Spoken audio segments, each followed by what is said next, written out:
Hey everybody, welcome back to the vlog. Thank you so much for joining me once again this morning for tea time. So today we got some ginseng, some ginger, a little bit of green tea.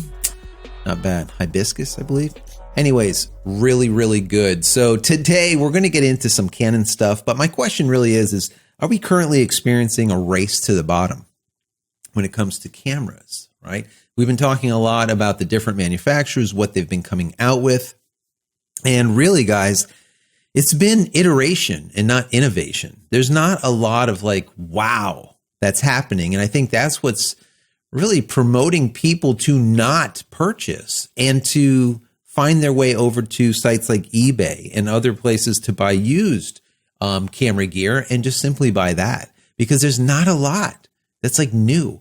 And we've been seeing prices kind of falling on some of the cameras as time has been going by. So my question is, are we starting to get to the point where we're at that level where people are no longer going to pay any more and then the price starts falling? Like what happened with the Apple iPhone.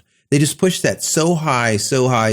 You know, you're paying basically a PC price for a telephone, and it got to a level where they just had to drop it back a little bit because people weren't doing it. They're not buying it.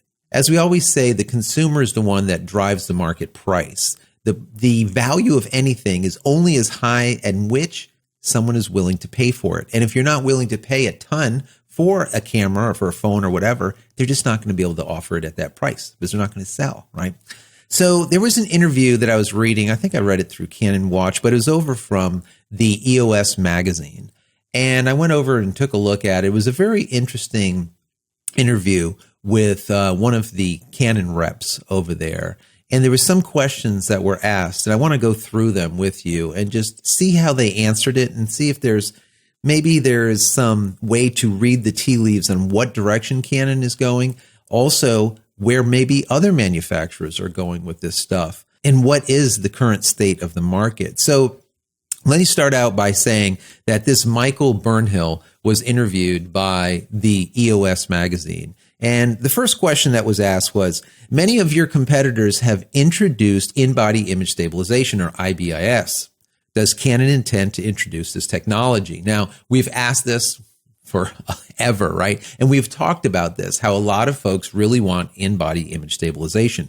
Now, the way Canon answered this, I thought was kind of interesting. They said, in-camera stabilization, moving the sensor is good for wide angle and standard lenses, but as the focal length increases, IBIS becomes less effective. Now, we know that that is absolutely the case. They continue by saying, there's a very sharp drop-off as the focal length increases. If you look at our competitors, all of those using IBIS still have an optical stabilizer in their longer lenses. That is also true. There is a high demand for IBIS, but we want to make sure we get it right.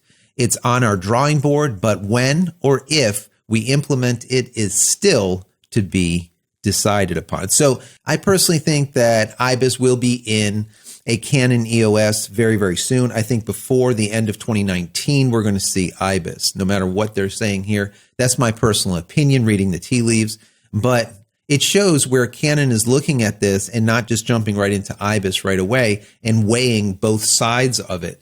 And a lot of times what we're seeing is IBIS plus in lens stabilization. Like, for example, an L piece of glass that has IS, right, with image stabilization, as well as a in-body image stabilization combined together and working in unison to be able to produce stable images, both on the wide side as well as the long side. So moving on to the next question is, will Canon be introducing more DSLR cameras? Good question, right, guys? Well, Canon responds with, yes, Canon still sees demand for all sorts of cameras, including DSLR and mirrorless. So we will continue to produce across multiple product lines. We've only just phased out the EOS 1 film camera. That is true. Can you imagine? That thing has been around for just decades, right? Because there were still people buying it in certain markets, and we will see the same with the DSLR cameras. That is That is really kind of fascinating. If you think about it, that means they were predicting DSLRs are going to be around for another decade or maybe more, where we were thinking, they're going to go bye-bye soon. It's probably not going to be the case, according to Canon.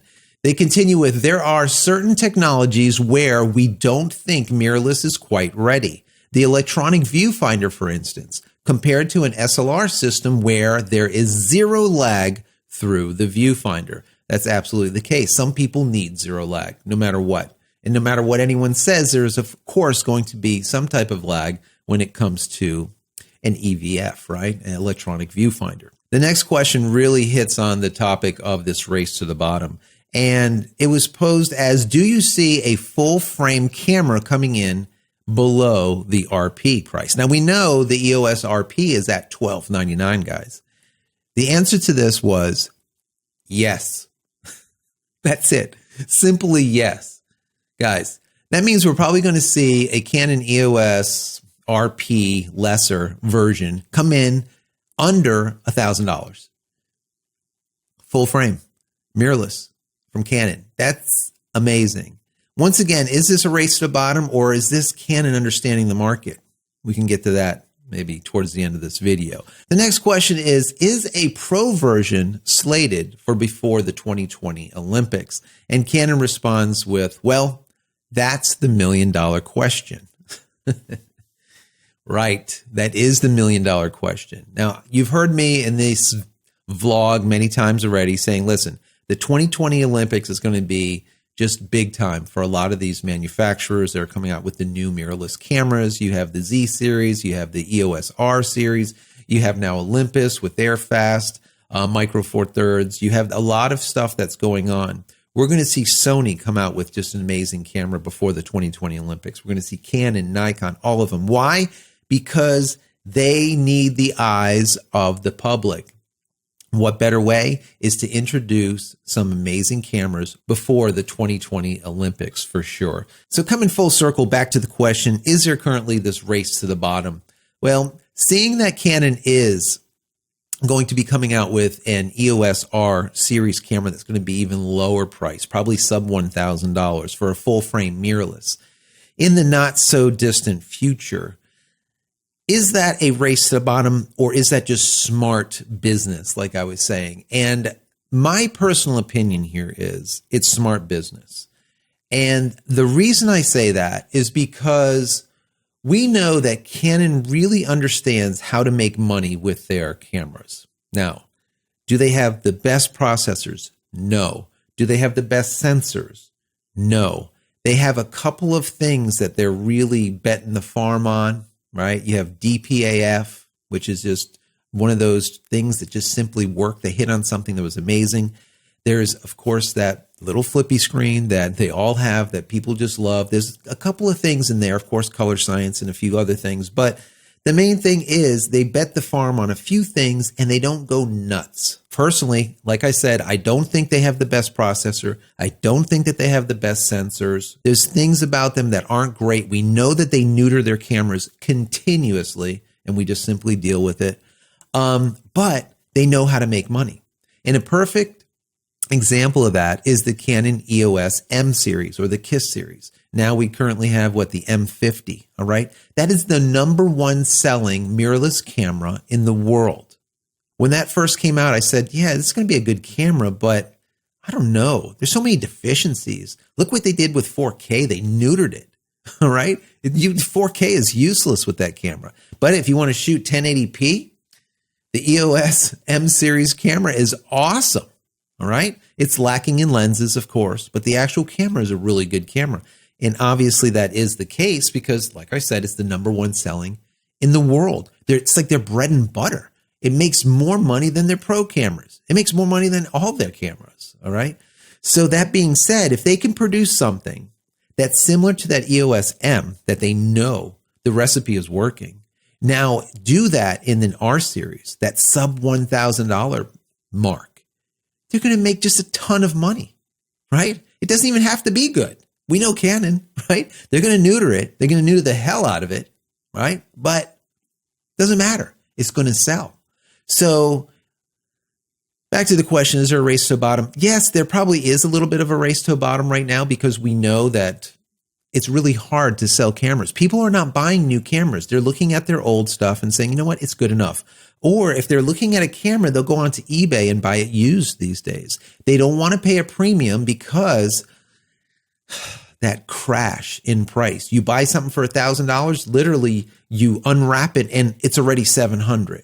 I've always said camera bodies are like toilet paper. They're disposable, whereas lenses are kind of for a lifetime. I mean, lenses really hold up their value, all right? Camera bodies just simply don't. It's better to buy used currently, okay?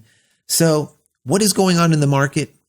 We're kind of reading the tea leaves here. I think that by listening to what Canon has to say here, number one, we know that IBIS is right around the corner. We know that they're going to have a sub $1,000 EOS R camera, not that long. That is a full frame mirrorless from Canon. We also know that how they're being coy with that $1 million question in regards to will they have a professional version of the R prior to the 2020 Olympics, I would have to bet the farm that yes, they will. Not just them, Nikon, Sony, Olympus, Panasonic, Fujifilm, they're probably all looking at that 2020 Olympics as a place to be, to really make sure that they have a really good entry, a really good camera prior to it that people can talk about, that press can discuss, because it is very, very important to be able to get in front of as many photographers as possible. And what better place to do it